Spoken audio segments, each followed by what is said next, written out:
On January 16, 1895, Queen Liliuokalani was led up the stairs of Iolani Palace and confined to a second-floor bedroom. Not as a guest, as a prisoner. The room measured perhaps 15 by 20 feet. Windows overlooking Honolulu, but bars, invisible ones made of armed guards in political reality, kept her inside. A small desk, a bed, a koa wood cabinet. The furniture was familiar. She'd lived in this palace for years. She'd ruled from its throne room. She'd hosted diplomatic receptions in its grand halls. Now she was prisoner number 1 in the Republic of Hawaii's makeshift jail. Her crime? Allegedly knowing about a failed attempt to restore the Hawaiian monarchy. Her sentence? Indefinite detention in the building her brother had built to prove Hawaii was a sovereign nation. The provisional government renamed her, no longer Queen, no longer Your Majesty. On official documents, they called her Lydia Dominus, using her married name, stripping away the title and the sovereignty it represented. For 8 months, she lived in that upstairs bedroom, reading, sewing, composing music on a small writing desk, watching through windows as Honolulu continued without her. The palace her brother King Kalākaua had constructed as a monument to Hawaiian independence had become the headquarters of the forces that destroyed that independence, and she was locked inside it. Iolani Palace was built between 1879 and 1882 at a cost of roughly $360,000. In today's terms, approximately $11 million. It was the only royal palace on American soil, though when it was built, Hawaii wasn't American soil. It was the Kingdom of Hawaii, a sovereign nation, recognized by the United States, Britain, France, and other world powers. The palace featured electric lights before the White House had them, indoor plumbing, telephone service, everything modern. Everything meant to demonstrate that Hawaii wasn't some backward island chain waiting to be colonized, but a functioning monarchy capable of governing itself. 11 years after its completion, American businessmen backed by U.S. Marines overthrew the Hawaiian government. 5 years after that, the United States annexed Hawaii. The palace became the Capitol building of the territory of Hawaii. The symbol of sovereignty became the seat of occupation. And Liliuokalani, the last reigning monarch, spent 8 months imprisoned in the building her brother built to prove they deserved to be free. The question isn't why Iolani Palace exists. The question is how a building constructed to assert independence became evidence of its impossibility. If you enjoy explorations of grand historical properties and the complex stories behind them, please like this video, subscribe to the channel, and tell me in the comments which property you'd like me to explore next. Your support makes these deep dives possible, and I read every comment. Thank you for being here. Now let's begin with a king who understood that in the late 19th century, sovereignty wasn't just about military power or diplomatic recognition. It was about appearing civilized by the standards of the powers that controlled the world.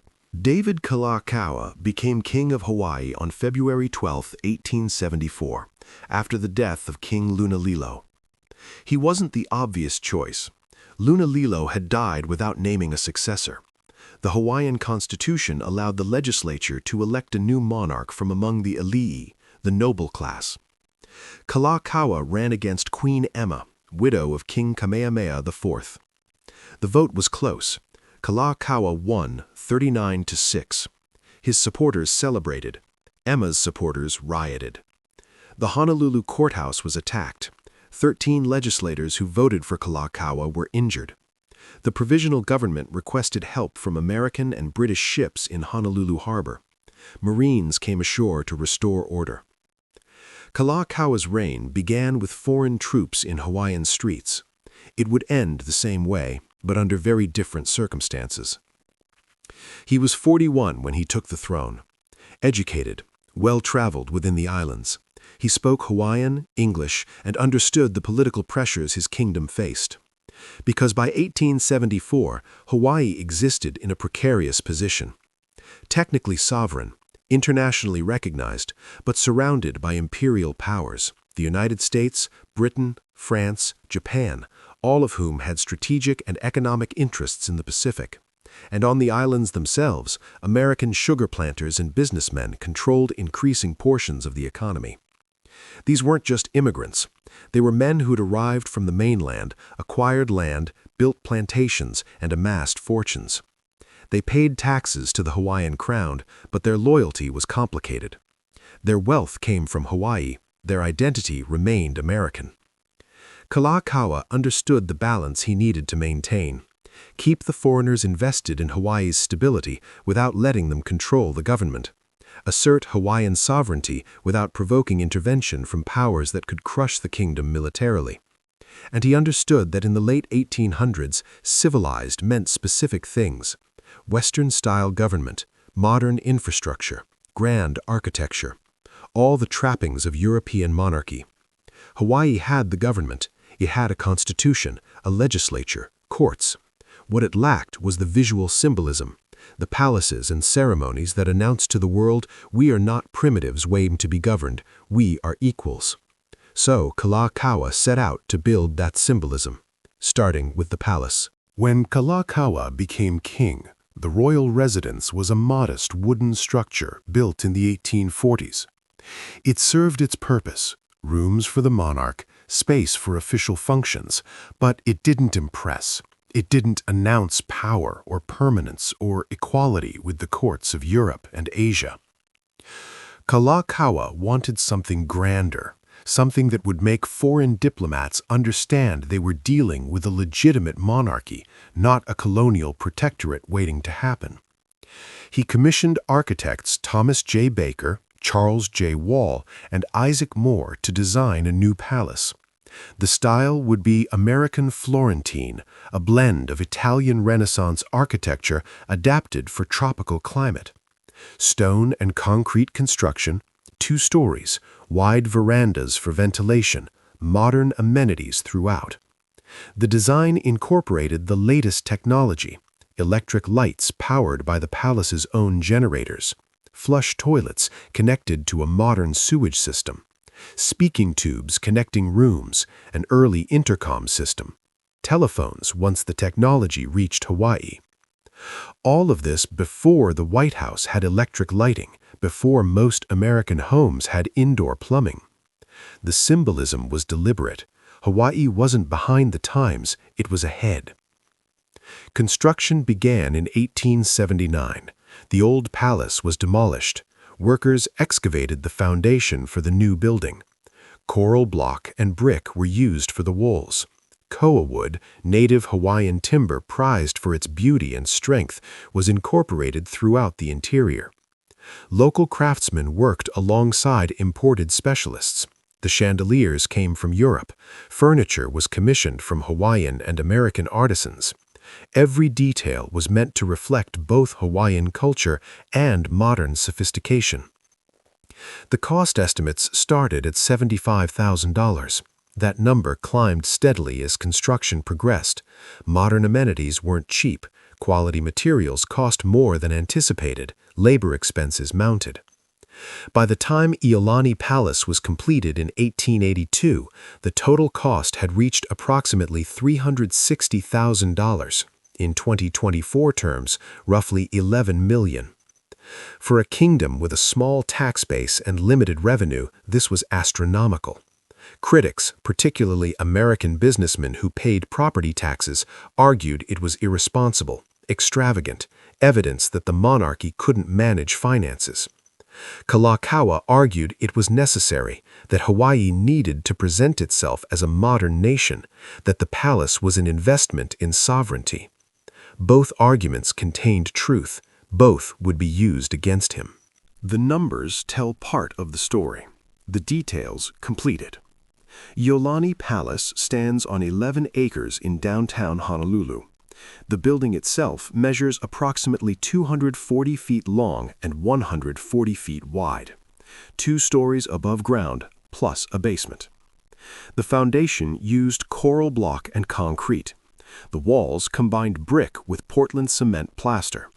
The exterior featured ornamental columns and balusters, wide verandas wrapped around both floors, providing shade and ventilation essential in tropical climate. Inside, 10,000 square feet of floor space, 11 rooms on the first floor, including the throne room, blue room, state dining room, and various parlors. 9 rooms on the second floor serving as private royal quarters. The throne room measured 44 feet by 63 feet, tall ceilings, red velvet drapes, 2 thrones, one for the king, one for the queen. Portraits of Hawaiian monarchs hung on the walls. Crystal chandeliers imported from France. The room was designed to host diplomatic receptions, state ceremonies, and occasions requiring formal grandeur. The blue room served as a music room and reception area. The state dining room could accommodate formal dinners for visiting dignitaries. Every room was furnished with a mixture of Hawaiian koa wood pieces and imported European furniture.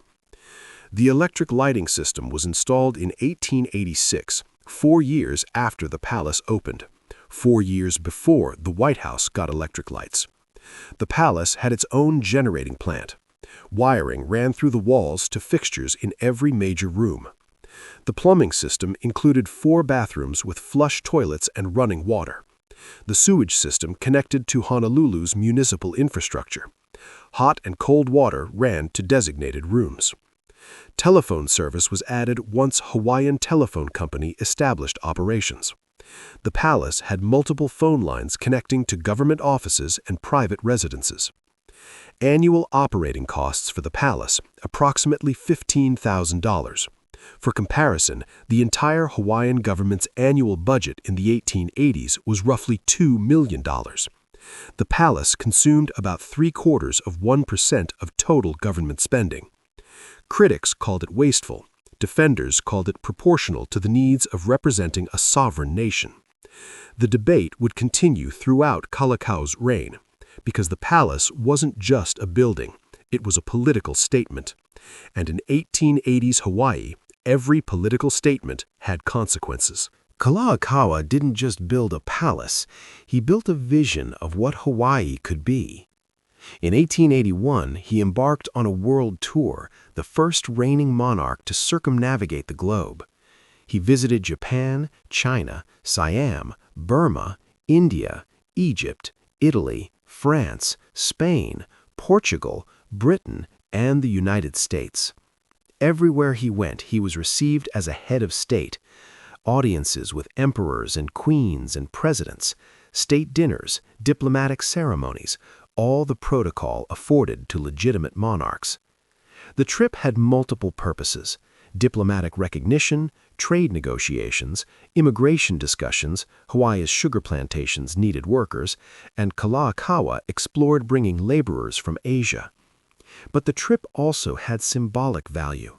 It demonstrated that Hawaii was part of the global community of nations, that its king could travel the world and be treated as an equal by other sovereigns. When he returned to Hawaii in 1881, work on the palace was ongoing. The building was taking shape. The vision was becoming concrete and stone. In 1883, 1 year after the palace was completed, Kalakaua held a coronation ceremony. He'd been king for 9 years, but he'd never been officially crowned. The ceremony was held on the palace grounds. Thousands attended. The king and queen, Iolani, wore crowns specially commissioned for the occasion. It was spectacle, it was tradition, it was deliberate assertion of Hawaiian sovereignty and cultural continuity. It was also expensive. Critics calculated the total cost of the coronation festivities, approximately $75,000, and added it to their running tally of royal extravagance. The American and European businessmen in Honolulu were growing increasingly frustrated. They paid taxes, they built the sugar industry that was becoming the foundation of Hawaii's economy, and they watched the monarchy spend money on palaces and coronations and world tours while they had no vote, no representation in government. Hawaiian law restricted voting rights to Hawaiian citizens. Foreigners could become citizens, but many chose not to.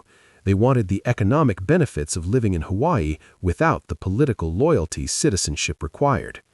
The tension was building. Kalakaua tried to balance it. He needed foreign investment, but he also needed to maintain Hawaiian control of Hawaiian government. The palace stood at the center of this tension, a monument to Hawaiian sovereignty built with tax revenue from foreign businessmen who increasingly believed they should control what they'd built. On July 6, 1887, armed men surrounded Iolani Palace. They weren't foreign invaders. They were members of the Hawaiian League, a group of American and European businessmen and lawyers who decided the Hawaiian monarchy needed to be constrained. Their grievances were economic and political. The kingdom was in debt. Kalakau's spending on the palace, the coronation, and various government projects had strained finances. A scandal involving the sale of opium licenses had damaged the king's reputation. And the businessmen, particularly sugar planters, wanted more control over trade policy and labor laws. They drafted a new constitution. It stripped the monarchy of most executive power. It gave the legislature, which foreigners could now dominate through property requirements, control over the cabinet. It restricted voting rights for Asians while allowing Europeans and Americans to vote without full citizenship. The document disenfranchised 2/3 of Hawaiian natives while empowering foreign residents. They presented it to Kalakaua with an ultimatum: sign it or face violence. Armed militia surrounded the palace. The king's own cabinet ministers had joined the Hawaiian League. He had no military force to resist. On July 7, 1887, King Kalākaua signed what would become known as the Bayonet Constitution. Not because it was ratified democratically, because it was imposed at gunpoint. The palace, built to symbolize Hawaiian sovereignty, became the site of its dismemberment. Kalakaua never recovered politically. The Constitution reduced him to a figurehead. His power to make decisions, to control government, to protect Hawaiian interests, all stripped away. He continued to live in Iolani Palace. He continued to host ceremonies and diplomatic functions. But everyone knew the reality. The businessmen controlled Hawaii now. The monarchy was decoration. In 1890, Kalakau's health deteriorated. Years of political stress, combined with kidney disease, weakened him. His doctors recommended he travel to California for treatment and rest. He left Hawaii in November 1890. He never returned. On January 20, 1891, King David Kalakaua died in San Francisco. He was 54 years old. His body was returned to Hawaii aboard the USS Charleston. Thousands lined the streets of Honolulu as the funeral procession moved through the city. He was buried at Mauna Ala, the royal mausoleum. The king who'd built a palace to prove Hawaiian sovereignty died in exile, his power broken, his kingdom controlled by the businessmen he'd tried to resist. His sister Liliuokalani became queen, and she would face everything Kalakaua had feared. Liliuokalani was 52 when she ascended to the throne in January 1891. She'd spent years watching her brother navigate the impossible politics of late 19th century Hawaii. She'd seen the palace built. She'd seen the Bayonet Constitution imposed. She'd seen Hawaiian sovereignty eroded piece by piece. She was educated, intelligent, and deeply committed to restoring what had been taken. The Bayonet Constitution was illegitimate in her view, imposed by force, not ratified by the will of Hawaiian people. If she could replace it with a new constitution, one that restored power to the monarchy and voting rights to native Hawaiians, and limit the vote to citizens rather than foreign residents, she might undo the damage. But she was operating in a kingdom where the real power lay with the businessmen who controlled the legislature and the economy, men who had no interest in seeing their influence reduced. For 2 years, Liliuokalani maneuvered carefully. She worked within the constraints of the Bayonet Constitution while searching for legal ways to change it. She proposed a new constitution that would restore voting rights to Native Hawaiians and Asians and limit the vote to citizens rather than foreign residents. On January 14, 1893, she announced her intention to promulgate the new constitution. The businessmen moved faster. On January 16, 1893, members of the Committee of Safety, American and European businessmen and sugar planters, met at the offices of attorney Loren Thurston. They decided the monarchy had to go, not reformed, abolished.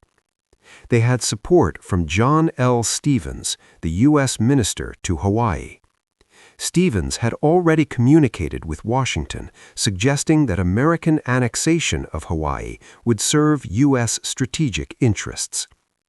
On January 16, at Stevens' request, the USS Boston, anchored in Honolulu Harbor, landed 162 Marines and sailors. Officially, to protect American lives and property. Actually, to intimidate any resistance to what was about to happen. The next day, January 17, 1893, the Committee of Safety proclaimed the end of the monarchy and the establishment of a provisional government. Sanford Dole, an American-born lawyer, became president. Liliuokalani was at Iolani Palace when the proclamation was read at government buildings across Honolulu. She had palace guards, about 500 men. She had authority as queen, but she also had U.S. Marines in the streets. She chose not to fight, not out of cowardice, out of calculation. Blood spilled resisting would give the provisional government justification for violence, and she believed, hoped, that the United States government would reject what had been done in its name.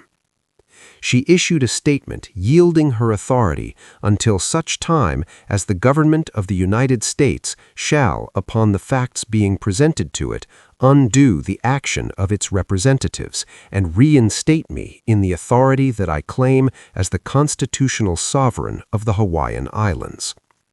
She surrendered to the superior force of the United States, not to the provisional government, a distinction that mattered to her, even if it changed nothing practically. The provisional government took control of Iolani Palace. The symbol of Hawaiian sovereignty became the capital of the Republic of Hawaii, a republic created and controlled by American businessmen who'd overthrown the nation they claimed to represent. For 2 years, Liliuokalani lived as a private citizen in her private residence, Washington Place. She lobbied. She wrote letters to President Grover Cleveland, to members of Congress, to anyone who might listen.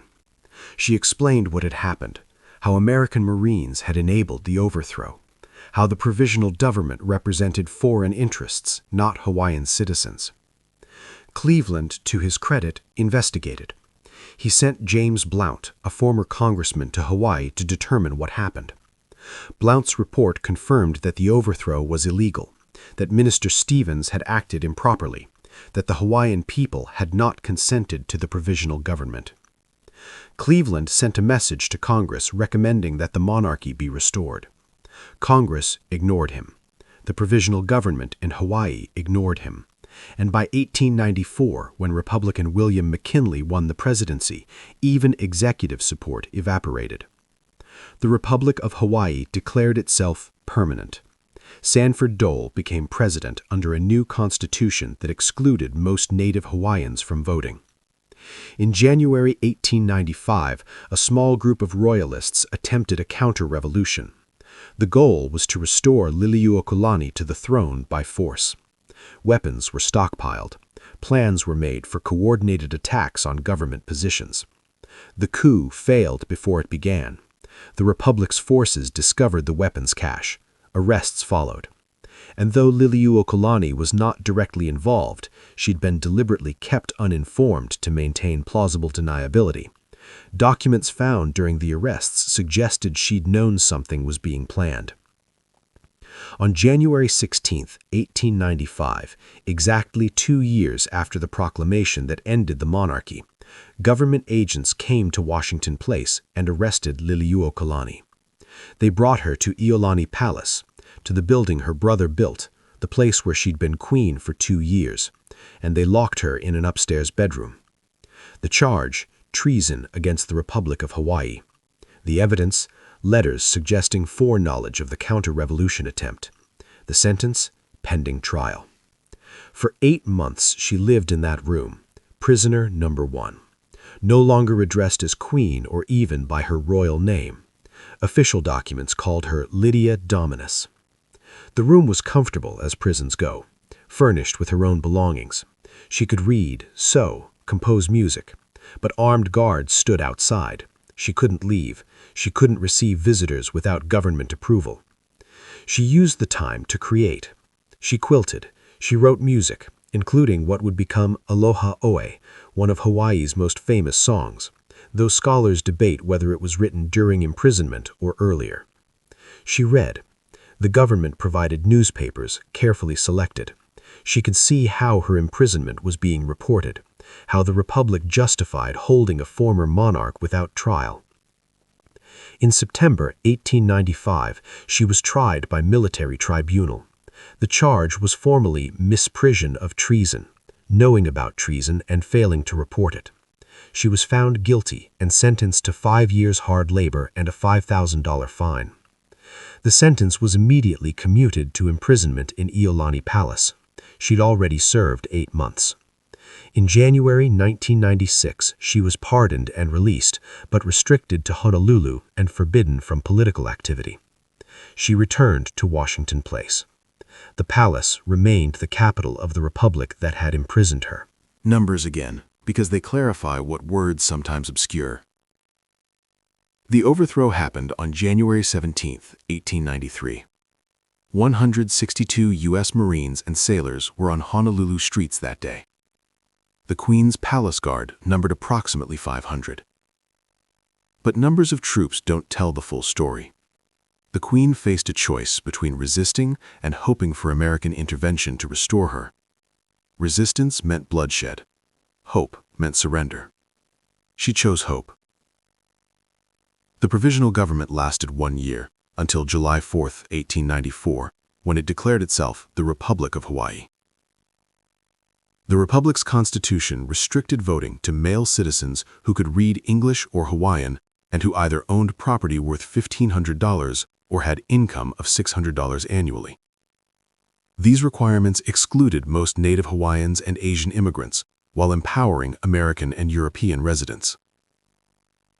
Liliuokalani was imprisoned for 8 months, from January 16, 1895 to September 1895, when she was tried, then released in January 1896 after serving roughly 1 year total. The failed counter-revolution involved approximately 200 royalists. 8 men died in skirmishes with government forces. Approximately 200 people were arrested. Many were imprisoned. Some were sentenced to hard labor. Several were executed. The Republic existed for 4 years, from 1994 to 1998. On July 7, 1898, 11 years to the day after the Bayonet Constitution was imposed, the United States formally annexed Hawaii. The Republic dissolved. Hawaii became a U.S. territory. Iolani Palace became the capital building of the territory of Hawaii. The throne room, where kings and queens had received foreign diplomats, became office space for American territorial governors. The thrones were removed. The royal regalia was scattered. The building that had been constructed to assert sovereignty became the administrative headquarters of the power that had destroyed that sovereignty.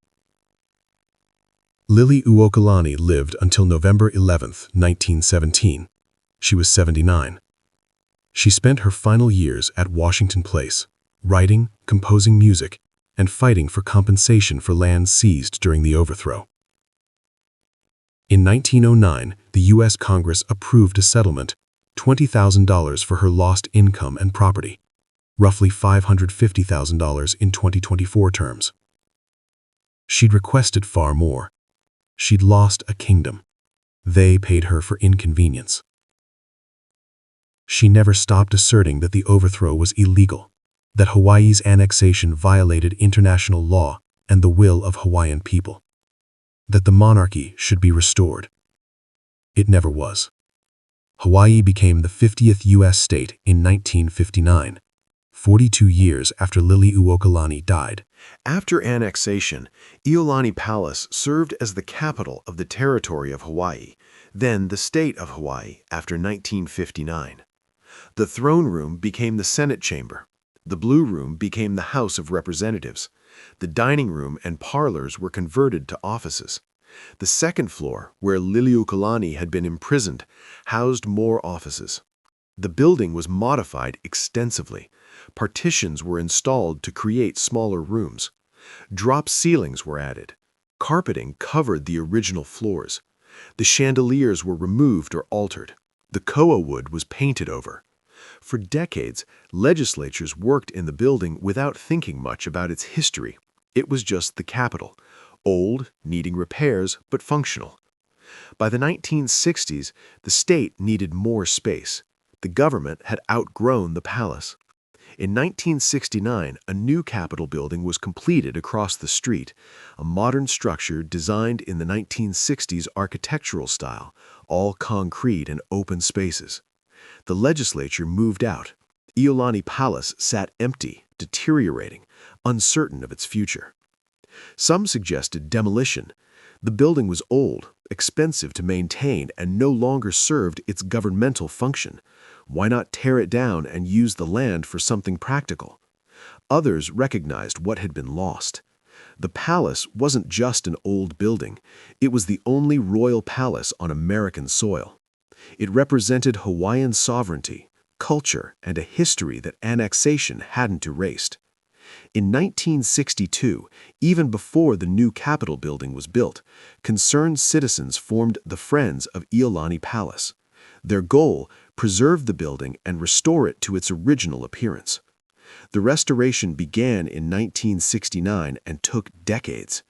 Drop ceilings were removed, revealing original moldings and details. Paint was stripped from koa wood. Partitions were torn down to restore the original room layouts. Researchers studied photographs from Kalakaua's era. They located furniture that had been removed during the territorial period. They commissioned reproductions when originals couldn't be found. The throne chairs, removed in 1893, had been separated. One was found in a museum, the other in a private collection. Both were returned to the restored throne room. The chandeliers, the furniture, the portraits, piece by piece, the palace was returned to something approximating its 1882 appearance. In 1978, Iolani Palace was added to the National Register of Historic Places. In the same year, it reopened as a museum. Today, over 60,000 people visit annually. They walk through the throne room where Kalakaua hosted diplomats and Liliuokalani was imprisoned. They see the Blue Room, the state dining room, the royal bedrooms. They learn about Hawaiian monarchy, the overthrow, and the long path to restoration. The palace no longer serves government, it serves memory. There's a particular room on the second floor that tour guides linger in. It's the bedroom where Liliuokalani was imprisoned, about 15 by 20 feet, windows overlooking the palace grounds and downtown Honolulu beyond, a four-poster koa wood bed, a writing desk, a small cabinet. The room has been restored to approximate how it looked during her imprisonment. A quilt she made during those months is displayed. Photographs show what the room looked like with drop ceilings and government offices installed, and what it looks like now, restored. Tour guides tell the story, how the last queen of Hawaii was confined in the palace her brother built, how she composed music and quilted and waited, how she was tried and convicted and pardoned, all while living in this room. Some visitors are moved to tears. Others ask questions. How could the United States allow this? Why didn't anyone intervene? What happened to the Hawaiian people who wanted the monarchy restored? The answers are complicated. The United States didn't officially authorize the overthrow, but it benefited from it. American strategic interests in the Pacific made Hawaii's annexation valuable. And by the time Cleveland investigated and recommended restoration, too many American businessmen and politicians were invested in keeping control. Hawaiian people did resist. Petitions opposing annexation gathered 21,000 signatures, the majority of native Hawaiians at the time. Liliuokalani herself lobbied for years. But resistance without military force achieves little when the occupying power controls the government, the military, and the courts. What happened was what usually happens when empires want territory and local resistance lacks powerful allies. The empire takes what it wants and calls it progress. The palace stands as evidence of this process, not abstract evidence, specific, physical, tangible evidence. Kalakaua built it to prove Hawaii was sovereign, modern, and legitimate. The businessmen who overthrew her sister used it as their capital. The United States annexed Hawaii and continued using it. And now it's a museum where visitors learn what was lost. That progression from symbol of sovereignty to capital of occupation to museum of memory tells the entire story of colonization in one building. Let's consider what the palace meant at different moments. In 1882, when it opened, Iolani Palace meant modernity, electric lights, indoor plumbing, telephones, technology that rivaled or exceeded what existed in Washington, London, or Paris. The message, Hawaii is not primitive, we're equals. In 1887, after the Bayonet Constitution, it meant constraint. Kalakaua still lived there, still hosted functions, but everyone knew his power was broken. The palace became a gilded cage for a monarchy reduced to ceremony. In 1893, after the overthrow, it meant occupation. The provisional government took possession. What had been a royal residence became the headquarters of a government created by businessmen who'd never been elected by Hawaiian citizens. In 1895, during Liliuokalani's imprisonment, it meant punishment. The queen locked in an upstairs bedroom. The symbol of sovereignty transformed into a prison for the people it was built to represent. In 1898, after annexation, it meant legitimacy. The United States used the palace as the capital, implicitly claiming the continuity between Hawaiian governance and American territorial administration, as if the transition had been natural, legal, consensual. From 1969 to 1978, during Restoration, it meant recovery, people working to remember what had been erased, stripping away the layers of governmental modification to reveal the original building underneath. And since 1978, as a museum, it means testimony, evidence of what existed, proof of what was taken, a space where the history that official narratives prefer to simplify gets told in its complexity. All of these meanings coexist in the building now. You can stand in the throne room and feel all of them at once if you know the history, the beauty and the violation, the pride and the grief, the achievement and the loss. That's what makes Iolani Palace so powerful as a historical site. It doesn't let you have simple feelings. It demands that you hold contradictions. Kalakaua's world tour in 1881 cost approximately $50,000. His coronation in 1883 cost approximately $75,000. The palace construction, completed in 1882, cost approximately $360,000. Critics at the time added these numbers together and called it evidence of royal extravagance and fiscal irresponsibility. They weren't entirely wrong. The Hawaiian Kingdom's total annual revenue in the 1880s was about $2 million. The palace alone consumed nearly 20% of one year's revenue. But context matters. Every monarchy in the 19th century spent lavishly on palaces and ceremonies. That's what sovereignty looked like. The courts of Europe and Asia measured power by display.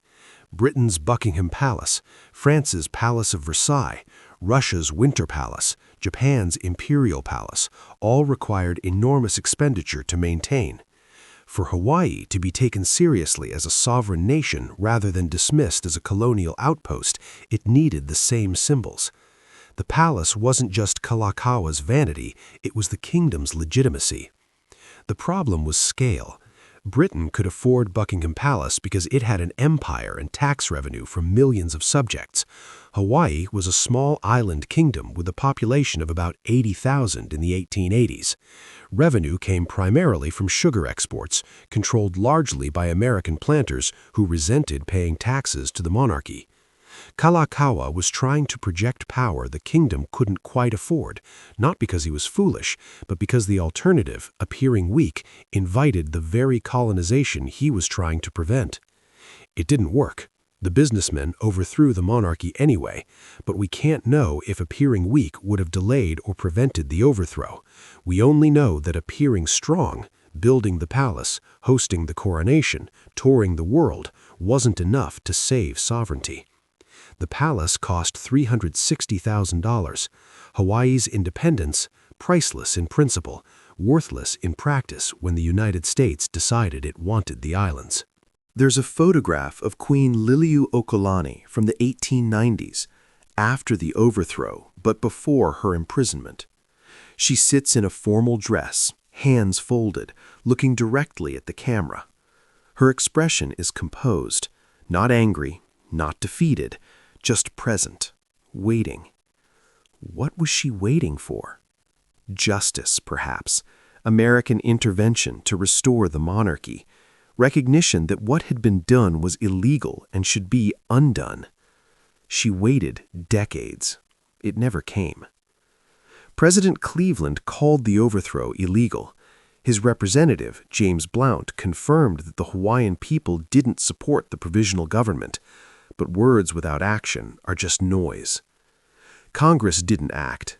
McKinley's administration actively supported annexation, and by 1898, the Spanish-American War provided the strategic justification that had been building for years. The United States needed a Pacific naval base. Hawaii was perfectly positioned. Liliuokalani understood power. She understood that moral arguments don't matter when empires want territory. But she kept making those arguments anyway, because the alternative was accepting that might makes right, that sovereignty exists only when stronger powers choose to respect it. She wrote letters, she testified, she lobbied. She published a memoir, Hawaii's Story by Hawaii's Queen, telling her version of events. She composed music that kept Hawaiian culture alive even as American territorial government tried to suppress Hawaiian language and customs. She outlived most of the men who overthrew her. She died in 1917, 24 years after losing her throne, long enough to see Hawaii fully absorbed into the United States, long enough to know the kingdom wouldn't be restored, but also long enough to ensure the history wasn't erased, that someone remembered what Hawaii had been before annexation, that future generations would know sovereignty was taken, not given. The palace helped preserve that memory, because buildings outlast people and politics, and Iolani Palace, standing in downtown Honolulu, remains physical evidence that Hawaii was sovereign before it was American. In 1993, 100 years after the overthrow, President Bill Clinton signed the Apology Resolution. It was a joint resolution of Congress formally apologizing for the United States' role in overthrowing the Kingdom of Hawaii. The resolution acknowledged that the overthrow was illegal, that it was done without the consent of Hawaiian people, that Native Hawaiians never surrendered their sovereignty. The resolution changed nothing legally. Hawaii remained a state. No land was returned, no reparations were paid, no sovereignty was restored. But words matter, even when they don't change material conditions. The resolution was official acknowledgement that what happened in 1893 was wrong, that the justifications used at the time, civilizing mission, strategic necessity, consent of the governed, were lies. Some Native Hawaiians welcomed the apology. Others found it insufficient. An apology without restitution is just confession without penance. The sovereignty movement in Hawaii continues today. Some activists advocate for full independence, restoring the Hawaiian kingdom as a sovereign nation. Others seek a nation-within-a-nation model similar to Native American tribal sovereignty. Still others focus on cultural preservation, land rights, and economic justice within the existing state structure. Iolani Palace sits at the center of these debates, not as a government building, that role ended in 1969, but as a symbol, evidence of what existed, proof that Hawaiian sovereignty was real, recognized, and functioning before it was destroyed. Tour guides at the palace are trained to tell the history accurately, not the sanitized version that makes annexation sound inevitable or benevolent.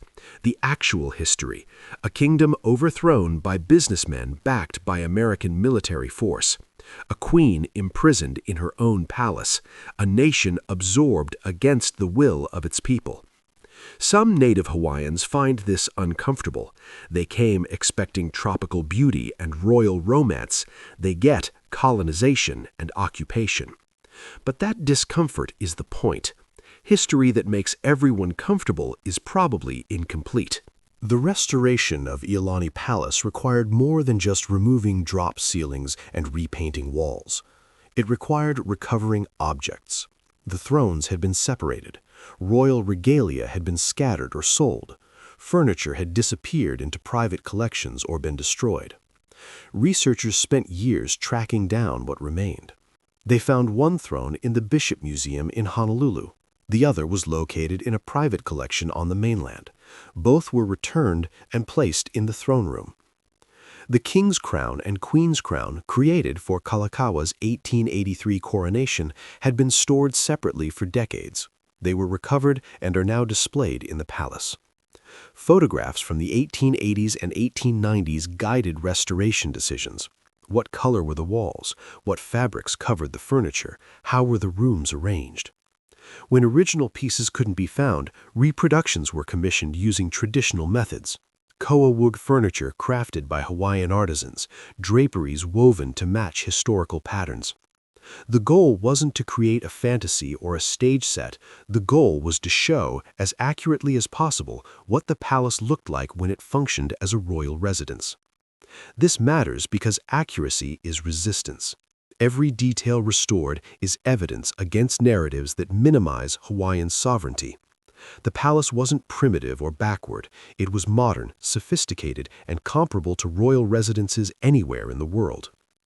The electric lighting system, installed in 1886, was functional and advanced. The plumbing worked. The telephone system connected the palace to the city. This wasn't a symbolic gesture at modernity. It was actual modernity. Showing this accurately challenges the justifications that were used for overthrow and annexation. The claim that Hawaiians needed American guidance to govern themselves, that the monarchy was corrupt and incompetent, that annexation brought progress to a backward kingdom. None of that holds up when you stand in the restored palace and see what Kalakaua built. He created a functioning modern state. It was destroyed not because it failed, but because American businessmen wanted control and the U.S. government wanted a Pacific naval base. Restoration, done honestly, becomes political. It reveals what was taken and why. There are layers to how we tell the story of Iolani Palace. The surface layer? Beautiful architecture, royal romance, tropical paradise. This is the version in tourist brochures. Come see the only royal palace in America. Walk where kings and queens walked. Experience Hawaiian royalty. It's not false. The palace is beautiful. The history is fascinating, but it's incomplete. The next layer, the overthrow and annexation. American businessmen, backed by Marines, ended the monarchy. Hawaii became American territory, then a state. This is the version in basic history classes: political change, historical transition, expanding democracy, or denying it, depending on how it's framed. Also not false, but still incomplete. The deeper layer, colonization. A sovereign nation was occupied, its government overthrown, its people denied self-determination. The justifications were strategic and economic, dressed up as civilization and progress. This is the version the apology resolution acknowledged. Closer to complete, But there's more. The deepest layer, the one that makes people most uncomfortable, it worked. The overthrow succeeded. Annexation happened. Hawaii became American. And most Americans, if they think about it at all, consider this a settled fact, not a continuing injustice, but history. The palace holds all these layers simultaneously. You can visit and experience royal beauty without thinking about colonization, or you can stand in Liliuokalani's prison bedroom and feel the full weight of what happened. The building doesn't force you to engage with the difficult layers, but they're there, available, waiting for anyone willing to look past the surface. That's what makes it powerful. Not propaganda, not polemic, just evidence. The palace existed. The monarchy was real. The overthrow happened. These are facts, and the building proves them. What you do with those facts, whether you consider them past injustice or present wound, whether you think apology is sufficient or restitution is required, those are questions the palace asks but doesn't answer. In the throne room today, the two thrones sit side by side on a raised platform. The king's throne on the right, the queen's on the left. Red velvet upholstery, carved koa wood frames. Behind them, the royal coat of arms of the Kingdom of Hawaii. The room is roped off. Visitors can look, but not touch. Photography is allowed, but no flash. The reverence is palpable, even among tourists who know little about Hawaiian history. Something about thrones demands respect. They represent authority, power, legitimacy. Even empty thrones, even thrones that haven't seated a reigning monarch in over a century, still carry weight. But these thrones represent something else, too. Absence. The monarchy they symbolize no longer exists. The sovereignty they embodied was destroyed. They sit in a restored room in a building that serves as a museum to what was lost. There's something ghostly about it. The trappings of power preserved long after the power itself dissolved, like walking through Versailles after the French Revolution or the Winter Palace after the Bolsheviks. Beautiful, historical, and haunted by the violence that ended what they represent. Visitors take photographs. They stand in front of the thrones, smiling, posing. They don't sit in them, that's prohibited, but they want the image. Themselves in proximity to royalty, even royalty that ended in 1893. What are they photographing? Beauty, certainly. History, presumably. But also something else. The fantasy of hierarchy, the romance of monarchy, the aesthetic appeal of power without its reality. Because monarchy as an institution looks beautiful when you're visiting as a tourist. The palaces, the thrones, the ceremonies. It's only when you think about who paid for it, who had power and who didn't, who decided and who obeyed, that it gets complicated. And in Hawaii's case, the complication goes deeper, because the monarchy that built this palace wasn't oppressing its own people. It was trying to protect them from foreign takeover. The hierarchy wasn't the problem, the colonization was. So the thrones represent both power and powerlessness, authority and its violation, a kingdom that existed and a kingdom that was destroyed. All of that sits in those two chairs, waiting for visitors to see whatever they're ready to understand. Kalakaua died in 1891. Liliuokalani in 1917. Sanford Dole, president of the republic that overthrew the monarchy, died in 1926. All of them are gone. The arguments they had, the positions they held, the choices they made, all historical now. But the consequences remain. Hawaii is an American state. Native Hawaiian sovereignty was never restored. The economic and political systems established during territorial rule continue to shape who has power and who doesn't. Native Hawaiians are disproportionately represented in homelessness statistics, incarceration rates, and poverty rates. They're underrepresented in property ownership, higher education, and political leadership. These aren't accidents. They're the long-term effects of colonization. When you overthrow a government, seize land, suppress language and culture, and impose foreign economic systems, the damage persists for generations. The palace can't fix this. Restoration doesn't undo colonization.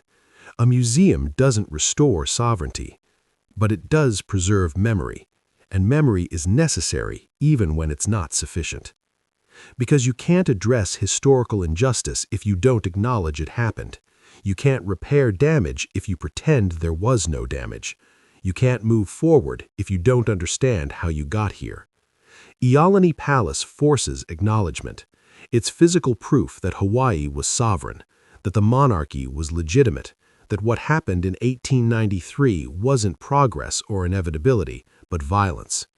What comes after acknowledgement, whether that's reparations, sovereignty restoration, land return, or something else, those are political questions that the palace raises but doesn't resolve.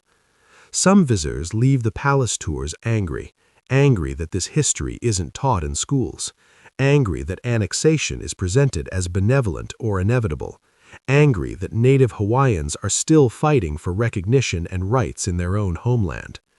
Others leave defensive, uncomfortable with narratives that challenge American exceptionalism or suggest that Hawaii's statehood is anything other than celebratory. Both reactions are understandable. Both are invitations to think more deeply about what sovereignty means, who decides, and what we owe to people whose nations were destroyed in the name of progress. The palace doesn't tell you what to think.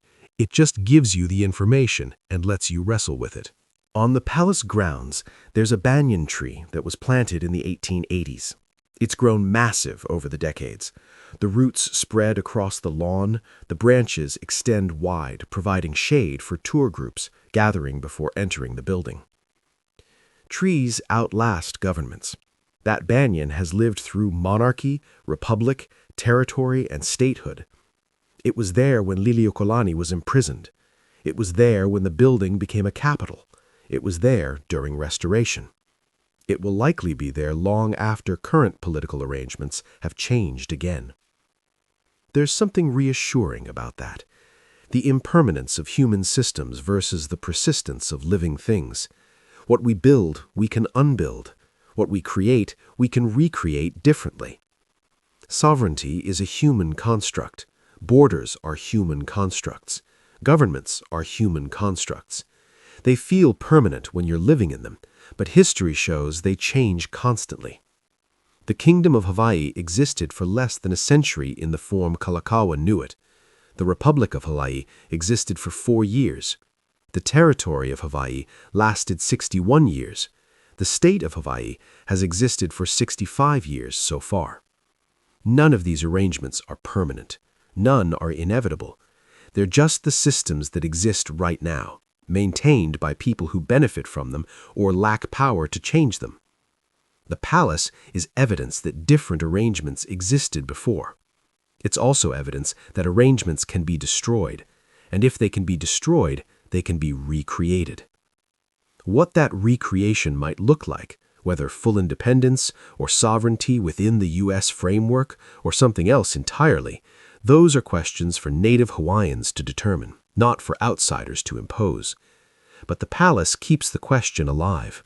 It refuses to let the answer be, this is just how things are and always were. Because they weren't, and the building proves it.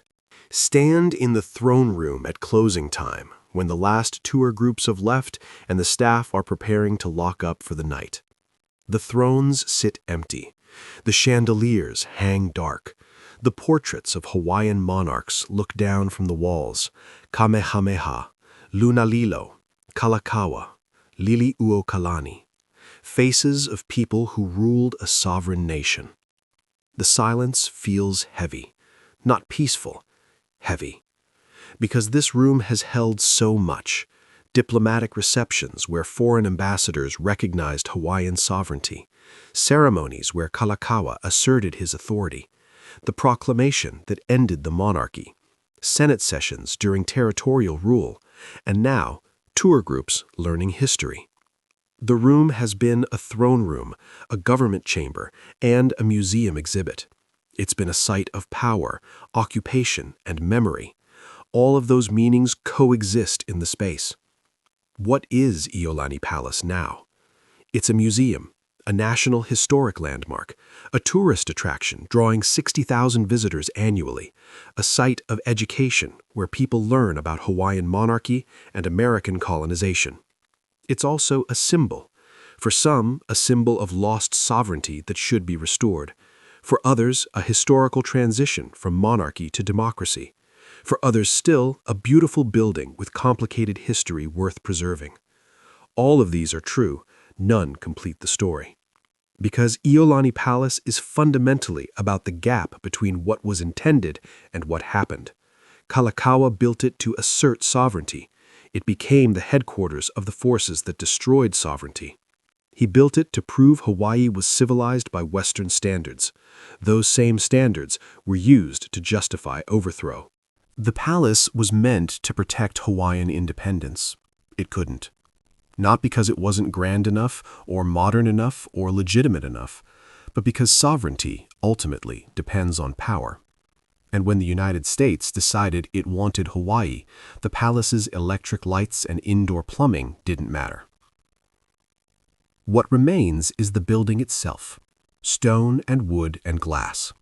Rooms that have been royal residence, prison, government office, and museum. A structure that has outlasted the kingdom it was built for and will likely outlast current political arrangements too. It stands in downtown Honolulu, a castle that never had to defend against siege because the invasion came through diplomacy and business interests and Marines landing with permission from their own government. The walls didn't fall, they were just repurposed. And maybe that's the darkest part. Not that the palace was destroyed, but that it survived.